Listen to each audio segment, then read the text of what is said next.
Avant de commencer notre prière, prenons un moment pour réfléchir à la parole de Dieu.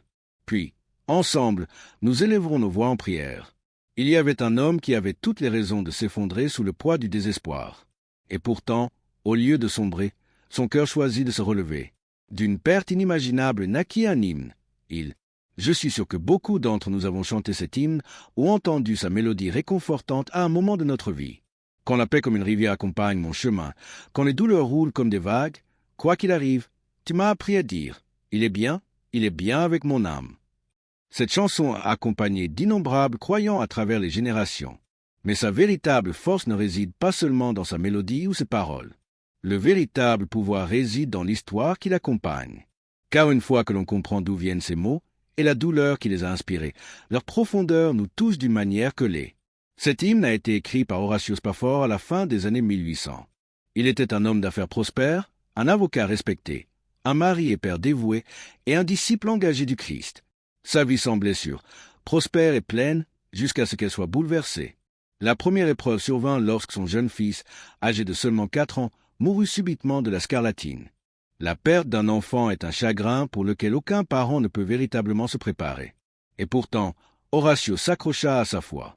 Même dans la douleur, il continua à croire en la bonté de Dieu. Mais le chagrin a une manière de revenir sans prévenir. 2 ans plus tard, en octobre 1871, le grand incendie de Chicago ravagea la ville, laissant derrière lui une traînée de destruction. Les biens et investissements d'Horatio furent détruits dans les flammes, causant une perte financière dévastatrice. Et pourtant, au milieu de sa douleur personnelle, lui et sa famille choisirent de venir en aide à ceux qui avaient encore plus perdu. Ils donnèrent d'eux-mêmes alors qu'ils avaient si peu à offrir. Ils choisirent la compassion plutôt que l'amertume, le service plutôt que l'apitoiement sur soi. Des années plus tard, tout en portant encore le poids de ses pertes, Horatio organisa pour sa famille un voyage en Europe. Les affaires le retinrent, il envoya donc sa femme Anna et leurs 4 filles en avance, en promettant de les rejoindre bientôt. Mais en novembre 1873, le tragique frappa à nouveau d'une manière qui aurait brisé la plupart des cœurs au-delà de toute réparation. Le navire transportant Anna et leurs filles entra en collision avec un bateau en fer au milieu de l'océan Atlantique. En un peu plus de 10 minutes, le navire sombra sous les vagues. Plus de 220 personnes perdirent la vie ce jour-là, incluant les 4 petites filles d'Horatio. Anna fut retirée des débris inconsciente mais vivante, accrochée à un morceau de bois flottant.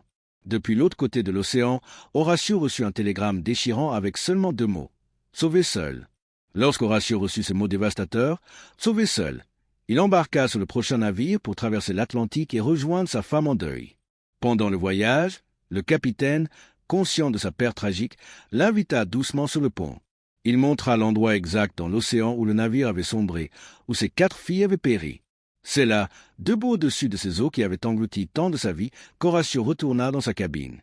Et dans le silence de cette nuit de deuil, il commença à écrire les paroles qui allaient devenir l'hymne que nous chantons encore aujourd'hui. « Il est bien avec mon âme ». Prenez un moment pour y réfléchir. Ces mots n'ont pas été écrits dans une période de confort ou de facilité. Ils ne sont pas nés d'une vie épargnée par la douleur. Ils étaient une déclaration, murmurée à l'ombre du chagrin le plus profond imaginable. Comment un père brisé, dépouillé de tant de choses, pouvait-il encore dire « Il est bien » ? Ce n'était pas la force humaine. Ce n'était pas un optimisme forcé. C'était quelque chose de bien plus grand. C'était la paix surnaturelle de Dieu. La même paix dont l'apôtre Paul parle dans Philippiens 4:7. Et la paix de Dieu, qui surpasse toute intelligence, gardera vos cœurs et vos pensées en Jésus-Christ. L'hymne d'Horatio nous rappelle que la véritable paix ne signifie pas que la tempête disparaît. Cela signifie que le Christ est avec nous dans la tempête. Son histoire est un témoignage vivant de ce que signifie ancrer son âme, non pas dans les circonstances changeantes, mais dans les promesses inébranlables de Dieu. Même dans les profondeurs de la perte, Dieu lui donna la force de continuer à croire. Même dans un chagrin indicible, Dieu lui donna le courage de continuer à faire confiance. Et des cendres de sa douleur naquit un chant qui apportait la guérison à des millions de cœurs pendant plus d'1 siècle. C'est le mystère de l'œuvre de Dieu dans nos souffrances. Il peut prendre ce qui semble être la vallée la plus sombre et l'utiliser pour éclairer la vie d'autres personnes. Des blessures les plus profondes peut naître le ministère le plus profond. Des cendres peut surgir la beauté. L'histoire d'Horatio reflète également une autre vérité que nous voyons dans les Écritures. Dans 2 Corinthiens 12:9, le Seigneur déclare « Ma grâce te suffit, car ma puissance s'accomplit dans la faiblesse ». Lorsque nous sommes à notre plus bas, lorsque nos forces nous abandonnent, lorsque nous n'avons plus rien à offrir, la grâce de Dieu nous soutient. L'histoire d'Horatio et d'Anna ne s'est pas terminée au fond de cet océan. Dieu leur permit d'avoir d'autres enfants, bien que non sans d'autres épreuves. Finalement, ils déménagèrent à Jérusalem où ils consacrèrent leur vie au service des autres. Leur foi n'était pas un réconfort éphémère. Elle devint le fondement même sur lequel ils construisirent le reste de leur vie. Que pouvons-nous apprendre de cette histoire? Premièrement, nous rappelons que la bonté de Dieu ne dépend pas de nos circonstances. La vie peut changer, les bénédictions peuvent disparaître et les épreuves peuvent survenir sans prévenir, mais Dieu lui-même reste stable et immuable.